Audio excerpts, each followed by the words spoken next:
Have you ever found yourself sitting right next to your partner, yet feeling like you're completely invisible? It's a strange, lonely feeling, being physically close, but emotionally miles apart. You might share the same space, but it's as if an invisible wall has grown between you, making it hard to reach out or be seen.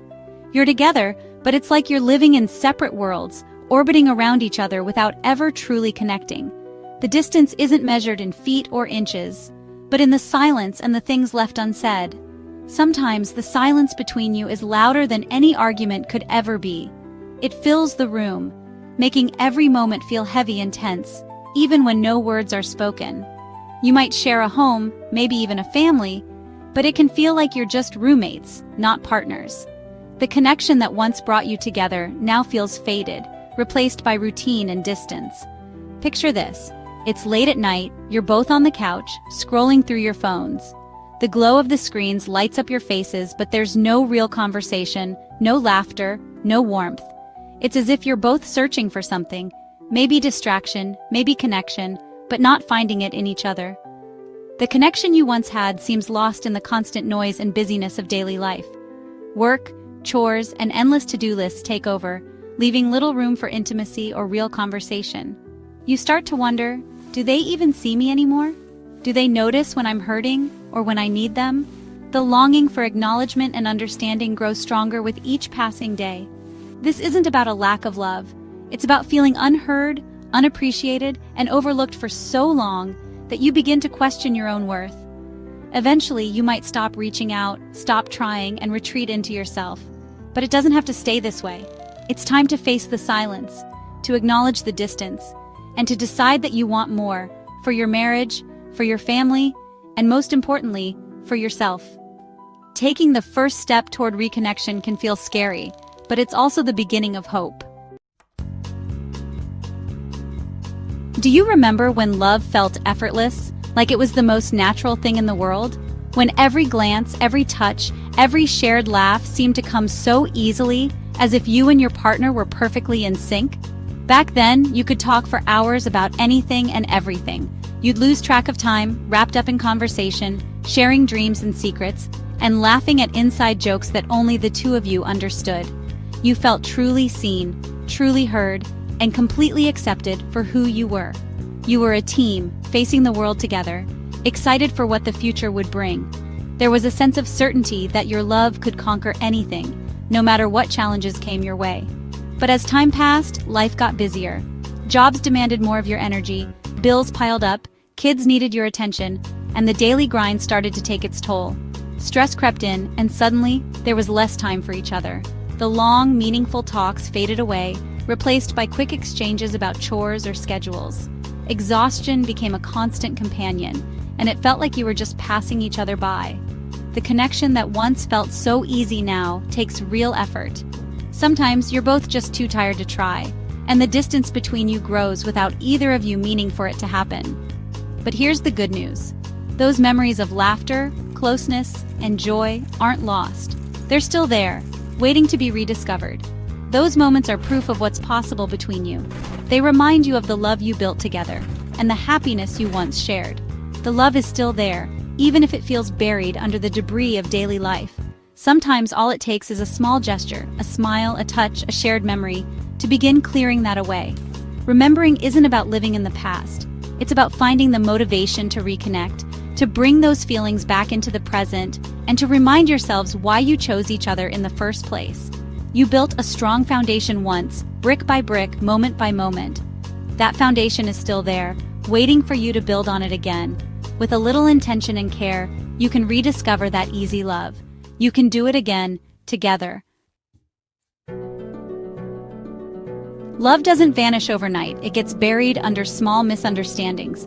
Each unspoken hurt, each assumption is a stone in a wall between you. Soon you're living on opposite sides, feeling trapped and alone. The tragedy?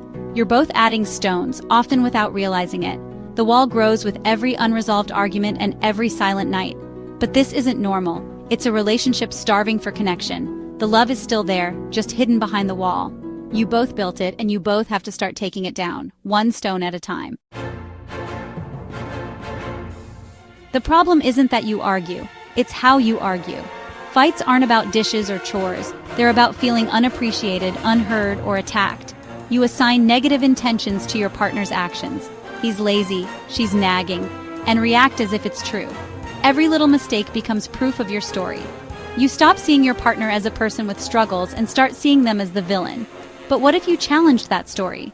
Maybe he's just exhausted.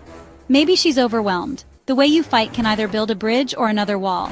Choose curiosity over criticism. That's how you start to heal.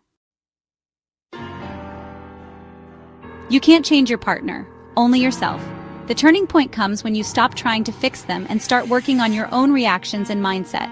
When you change your approach, the dynamic shifts. Take responsibility for your part. Maybe you shut down, maybe you lash out. This isn't about blame, but self-awareness. Choose a better reaction than yesterday, even if it's just a small step.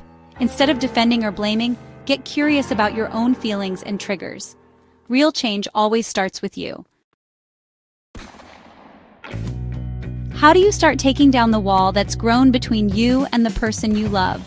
It begins with a willingness to communicate differently, to step outside old patterns and try something new.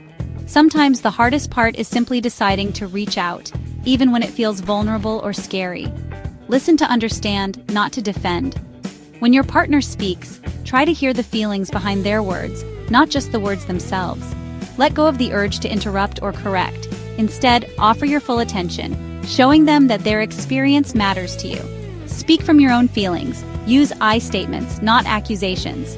Say, I feel hurt when we don't talk, instead of, you never listen to me. This small shift can open doors to understanding rather than shutting them with blame. If talking face-to-face feels too overwhelming, write a letter. Sometimes putting pen to paper allows you to express what's in your heart without fear of immediate reaction. It gives both people space to reflect and respond thoughtfully. Imagine, a wife sits at the kitchen table late at night, her hand trembling as she writes, I miss you. She continues, I feel lonely, even when you're here. I want us back. Her words are raw, honest, and full of longing for the connection they once shared. Her husband reads it, and for the first time he sees her pain instead of just her anger. The letter softens his heart, helping him understand the depth of her hurt and the hope she still holds for them. He takes time to reflect, then responds, I miss you too. I'm sorry for the distance that's grown between us.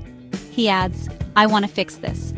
These simple words are a promise, a willingness to try, to show up, and to rebuild what's been lost.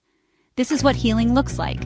Two people being vulnerable, taking responsibility for their part, and choosing to move forward together even when it's hard. They choose connection over conflict, reaching for each other instead of pulling away. They listen, share, and start building a bridge back to each other, one honest conversation at a time. Trust is rebuilt slowly, with patience and care. It's not about solving everything in one night. Healing is a process, not a single event. There will be setbacks, but each step forward matters. It's about honest, vulnerable conversation, one step at a time. Each moment of openness brings you closer, even if progress feels slow. This is the real work of marriage, showing up, being brave, and choosing each other again and again, no matter how difficult the journey may be. Healing your marriage is a journey, not a destination. It takes courage to be vulnerable, patience to listen, and love to keep showing up. A strong marriage isn't problem-free. It's two people facing problems together. Every time you choose connection over being right, you make your relationship stronger. Start today. Don't wait for your partner. Lead with courage and love. Take a small step. Write a letter, say you're sorry, offer a hug. These small acts begin to tear down the wall. Your relationship is worth the effort. The time to start is now.